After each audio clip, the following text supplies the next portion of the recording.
नमस्कार. आकुर टी व्हीमध्ये आपल्या सर्वांचं स्वागत. सिद्धनाथाच्या नावानं चांग भलं, भाग्यदेवाच्या नावानं चांग भलं असा जयघोष करत एक दिंडी खरसुंडीच्या दिशेने निघालेली आहे आणि त्यांचा थांबा बनपुरीमध्ये पडलेला आहे. तर आपल्या समेत बोलण्यासाठी या दिंडी वारकरी आहेत. आपण त्यांच्याशी संवाद साधूया. तर नमस्कार. नमस्ते. काय दिंडी आहे आणि कुठं निघालेला आहात? आमची आटपाडी ते खरसुंडी आमची 2014 सालापासून आमची दिंडी चालू आहे. गेली 13वं वर्ष आहे हे. तर आता आम्ही पहिल्यांदा आटपाडीमध्ये खरसुंडीला जाण्यासाठी खरसुंडी सिद्धनाथ चरणी पायी चालत जायची दिंडी आहे. उत्तरेश्वर मंदिर आटपाडी बाजार पटांगण इथं सर्वजण पावणे 6 ते 6 एकत्र येतो. तिथं 6 वाजता आरती करतो आम्ही आणि तिथून नंतर सुरुवात होते आमच्या दिंडीला. त्याच्यानंतर आटपाडीमध्ये डॉक्टर श्रीनाथ नरसिंहराव पाटील वर्धमान मेडिकल समोर तिथं चहा पाणी होतं सर्व दिंडीच्या लोकांना. तिथून परत आम्ही स्टँडवर असं दिंडी टाळ जयघोष करतच सिद्धनाथाचं चांगलं वगैरे असं जयघोष करत आम्ही परत चालतच येतो. भिंगेवाडीमध्ये परत आम्हाला अमोल घमे यांच्या तिथंही चहा पाणी होतं. त्याच्यानंतर असं सिद्धनाथाचं चांगलं असं जयघोष करत आम्ही परत बनपुरीमध्ये हैबतराव पाहुणे सर यांचं आम्हाला फराळाचं नियोजन त्यांनी केलेलं असतं आणि मोठ्या उत्साहानं त्यांचे आईवडील वगैरे सहभागी होतात, मुलं सहभागी झालेले आहेत. त्या गावातली पण सर्व लोक आध्यात्मिक सांप्रदायिक लोक त्यात सहभागी घेतात त्यामध्ये आणि चांगल्या उत्साहानं वाटप चाललेलं असते फराळाचं वगैरे. आणि तसंच परत त्याच्यानंतर बनपुरीनंतर आम्ही मिटकीमध्ये दोरेदन श्रीपद कोळपे माजी सरपंच मिटकी त्यांच्यामध्ये तिथंही ते फराळाचं नियोजन करतात. तिथंही परत वाटेमध्ये ते फराळ वगैरे झाल्यानंतर भजन जागोजाग आम्ही प्रत्येक ठिकाणी जिथे जिथे आमचे थांबे आहे तिथं असं भजन वगैरे करतच जात असतो आहे.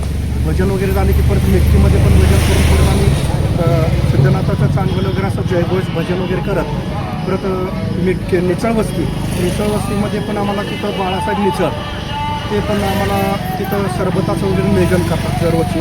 गेली 13 वर्ष झालं आम्हाला हे सर्व कानशूर लोक आम्हाला सहकार्य करत आहेत. त्याच्यानंतर खरसुंडीमध्ये गेल्यानंतर आम्हाला तिथं प्रकाश शामराव पाटील यांचं तिथं महाप्रसादाचं नियोजन असतं. तिथं मग नंतर आम्ही नगरप्रदक्षिणा वगैरे सगळंच करून घेतो. तिथं नगरप्रदक्षिणा देवदर्शन वगैरे सर्वांनी घेऊन नंतर येताना आम्हाला प्रकाश सावता माळी जाधव त्यांचा टेम्पो असतो ते पण टेम्पो आम्हाला फ्री देतात. नंतर आम्हाला प्यायच्या पाण्याचे फिल्टर गेले 2-3 वर्ष झालं शिवाजीराव बनसोडे रक्षक पाणी ग्रुप ते आम्हाला पाणी फ्री देतात.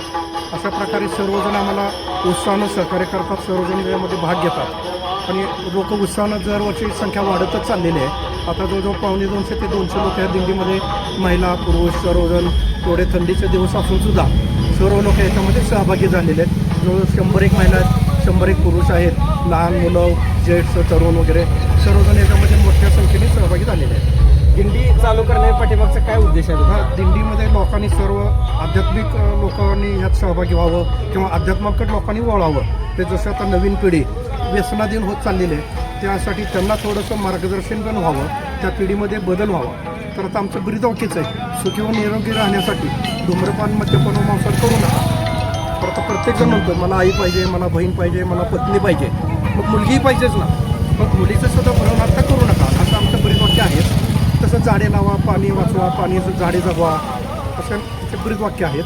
हे पर्यावरणाचे काही संदेश, पर्यावरणपूरक संदेश पण आम्ही देत चाललेलो आहे. आपल्या समेत किती लोक आहेत? ते साधारण 200 लोक आहेत, महिला पुरुष सर्व मिळून. एक तप पूर्ण केले तुम्ही 13 वर्ष. 13वं वर्ष म्हणजे 12 वर्ष तप पूर्ण झालं. आता दुसऱ्या तपाचं पहिलं वर्ष आणि आमचं दिंडीचं 13वं वर्ष. पौष पौर्णिमेला ही दिंडी नेण्या पाठीमागचं काय उद्देश? पौष पौर्णिमा वातावरण बरं असतंय आणि परत आमची आटपाडीमधून आटपाडी ते पंढरपूर माघवारी पायी दिंडी जाते. त्या पंढरपूरला जाण्यापूर्वी आपल्या कुलस्वामीला जाऊन यायचं असा पण डोक्यात विचार आला आणि तेव्हापासून आम्ही पंढरपूर जाण्यापूर्वी आता आमची 26 जानेवारीला रथसप्तमीच्या दुसऱ्या दिवशी अष्टमीला आमचं प्रस्थान आहे. 29 जानेवारीला माघ एकादशी आहे.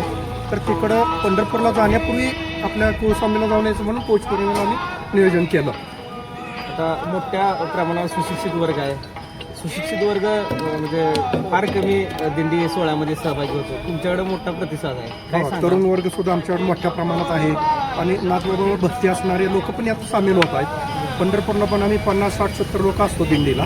माघवारी वाटेत 2 मुक्काम असतात, तिथं 2 मुक्काम असतात, 5व्या दिवशी माघारी येतात. तिकडं सुद्धा आम्हाला 2 टाईम नाश्ता, 2 टाईम चहा, जेवण वगैरे सर्वजण दानशूर लोक आहेत. पूर्ण वाटेमध्ये भयंकर दानशूर लोक आहेत आणि त्यांना आम्ही म्हणतो एवढं कशाला करतात, काय नाही, उलट आम्ही पुण्यच करतोय, तुम्हाला उलट आम्हाला सेवा करायची संधी मिळते असं ती लोक म्हणून आम्हाला उलट हे करतायत, प्रवृत्तीच करतायत. अशा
माऊली ज्ञानेश्वर महाराज की जय, जगद्गुरु तुकाराम महाराज की जय.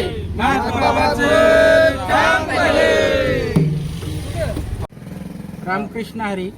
गेली मी 5 वर्ष या दिंडीमध्ये उपक्रमात सहभागी आहे. तर आटपाडी येथील गुलाल कलेक्शन आणि श्रद्धा मेडिकल वर्धांमध्ये उद्योग समूह, पाटील उद्योग समूह यांचे वतीनं माझे मित्र विजयसिंह लक्ष्मणराव पाटील यांच्या मार्गदर्शनाखाली हे 13 वर्ष सातत्य चालू आहे. तर यामागचा एकच उद्देश आहे की सामाजिक ऐक्य निर्माण व्हावं. कुठल्याही जाती धर्माचा इथं विषय नाही, सर्व धर्म समभाव हा ब्रीदवाक्य धरून, आणि सर्वात महत्त्वाचं म्हणजे जे आपण आरोग्य दृष्टीनं आताच्या सध्याच्या धावपळीच्या युगात आपण आपलं आरोग्य विसरून आपण पळत्या युगामध्ये दुर्लक्ष करतोय. तर आरोग्यही यातून म्हणजे समजा डॉक्टरकडे जाऊन आपण ट्रेस टेस्ट करण्यापेक्षा हे जर वारी आपण 20 किलोमीटरची गेली तर 100% आपलं आरोग्य यामधून चांगलं राहते आणि सामाजिक ऐक्यही जपले जाते आणि एकोपाही निर्माण होतोय. तर याच्या दृष्टीनं या दिंडीसाठी माझ्या शुभेच्छा राहतील आणि ही अखंड दिंडी चालू राहील.